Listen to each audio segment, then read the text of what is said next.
What's up, guys? Mr. Dan here, back again with another review. I thought I'd review this Hammer Films collection that I received from oldies.com a while ago. 6 Hammer films on 2 discs. It's a pretty good assortment, too.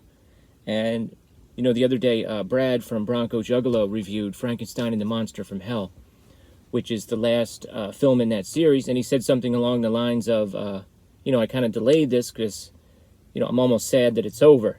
And I totally get that.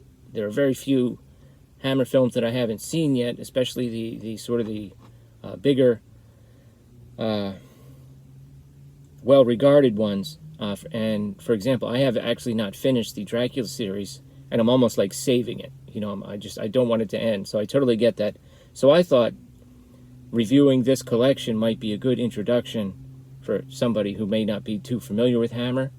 You might be able to sort of get your bearings on which films you might want to try. Okay, so 4 out of the 6 I had seen before and was very familiar with, and I have watched the other 2, and I'll include a little mini review of both of those. First, let's start with one of the films in the Frankenstein series. Unfortunately, they don't have the first film in the series. They have the second film, which is called The Revenge of Frankenstein, where Peter Cushing comes back as Dr. Frankenstein. It's unfortunate that you don't get the first film in this. I would actually watch the first film before this one. Would prefer to watch the first one. So if you watch the first one and then this one, you'll get a pretty good feel for what the Frankenstein series is all about. That's by far the sort of the most high profile one in the collection. Next, we'll get this one out of the way. This is a strange one and actually a serious horror film. It's called Never Take Candy from a Stranger. Stars Patrick Allen, Hammer veteran, great actor. It's basically about a family that moves into a small Canadian town that is sort of up and coming, you know, and their daughter, unfortunately, is taken advantage of in a certain way by an older gentleman in town. And, you know, the family is, of course, devastated, and they try to kind of seek just some justice. And unfortunately, this man is wealthy, and he has his son comes in and kind of tries to hush it up and run interference. And it basically is a, let's see, what year are we talking about here? 1960. This is basically a pretty good look, especially considering that this was 1960, at that very, you know, sensitive and troubling issue. And, you know, perhaps it's a little dated the way it portrays certain things. There's actually like a chase scene in the film, which, I don't know, is more of a conventional thing to have in a film like this. But this is a pretty hard-hitting film. Just be aware that it's not a conventional horror film. It's more about real-life horror. The makers of this film actually wanted this to be rated G. The idea was that they wanted to have as many people see it as possible, so that they would be sort of aware of the dangers that younger people can be exposed to.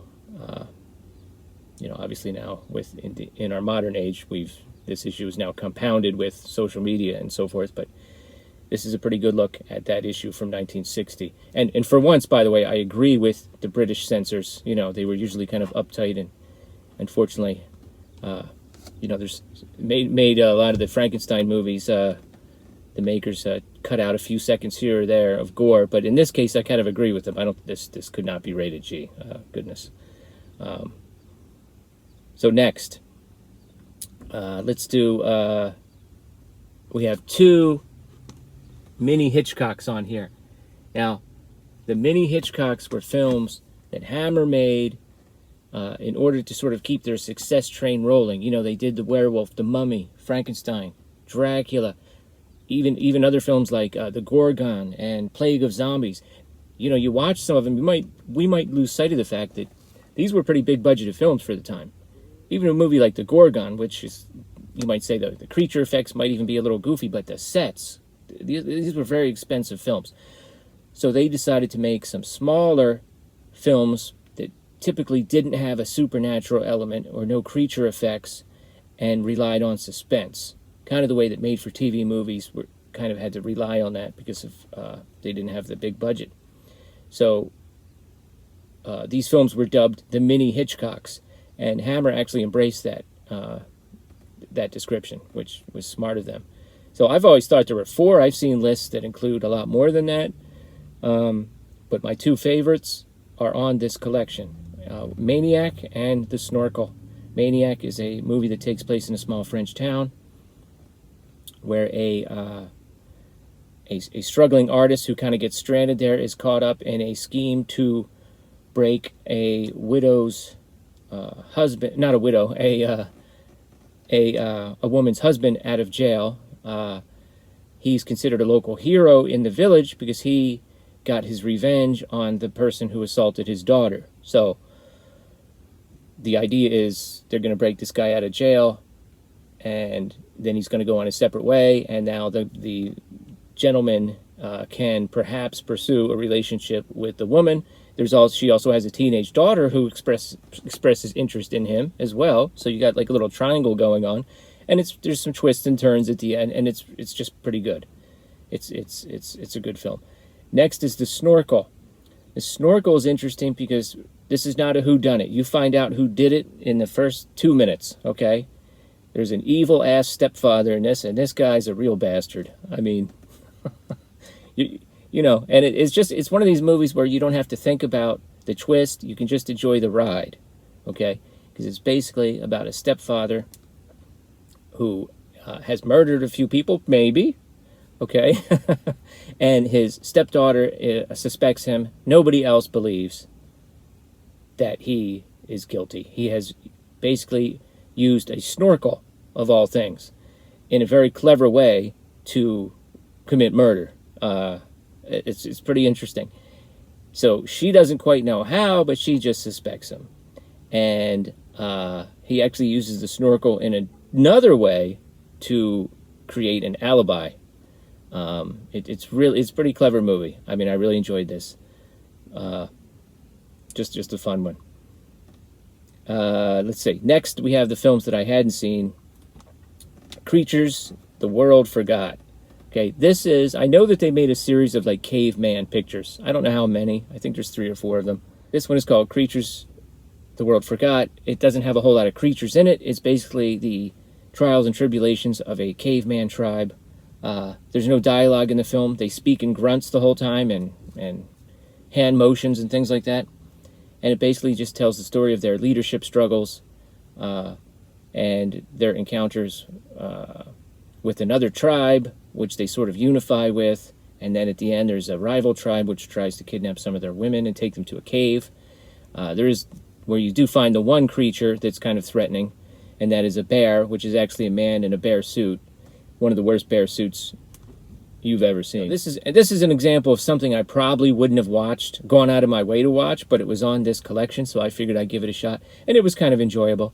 I mean, the way they depicted the cave men, so to speak, was kind of clever, and also there were some clever parts. Like there's a scene where there's water in the ground, so one of the guys takes 2 straws, and he sucks out the water with one, and then the other one he has going out of the side of his mouth, and he spits it into a bowl, so everyone can drink it. But some of the other things that they depict are kind of hilarious. There's a volcano in the beginning that erupts, and some of the effects are not great. There's lots of boulders bouncing around here and there, and footage from other movies, and some of their hunting attempts do not go well. They have a habit of getting gored by antelope. And the other film that I've seen for the first time is Die, Die, My Darling. Okay, this is a film that stars Carol Powers and Tallulah Bankhead, and it's basically about a woman who's about to get married that wants to go visit the widow. Okay, obviously I meant to say mother, not widow. I don't know why I keep saying widow in this video. Not everybody in the video is a widow, for goodness sakes. The mother, the guy's mother, of her previous fiance. She basically wants to close that chapter of her life and move on. So she wants to go visit the widow, sort of pay her respects, and then go ahead and get on with her life. The new fiance really doesn't want that to happen, but she goes anyway. And then Basically, the woman's name is Mrs. Trefoil. She's very eccentric. She has a bunch of servants working for her, including a disabled, mentally challenged individual played by Donald Sutherland, who's has a pretty small role. It's kind of fun to see him in this. And basically, the short trip at first turns into an overnight stay, complete with hours-long Bible reading, mandatory for everybody in the house. And then from there, they go to the church to say a prayer. The pastor comes in to say hello, and Mrs. Trefoil grabs her hand, and they run out, and then she says some derogatory things about the pastor, and you kind of get the idea that she has a very specific and narrow-minded worldview when it comes to religion. And eventually what happens is she keeps this young lady hostage. She does not let her leave, and she uses her servants to help her. There's some twists and turns involving the servants. Are they really on board or not? She tries to enlist the aid of the Donald Sutherland character, but he's a mentally challenged individual. He doesn't quite understand what she wants. And eventually, of course, her fiancé comes to look for her, and things come to a head. It's kind of funny. The poster has highlights there's one attack with a pair of scissors in the film. This is not a violent film or a gory film at all, but they sort of make a big deal out of that. I think they even say it has sheer terror. It's pretty good.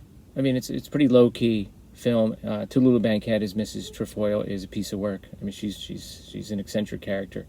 So I had fun with this. Also the name of a great Misfits song, by the way.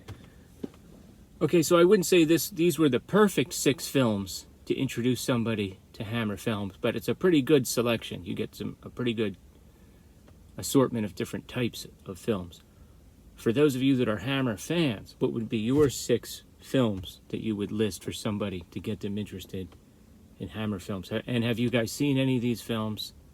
Which ones of these do you sort of pique your interest? Which ones are you interested in seeing? And thanks a lot.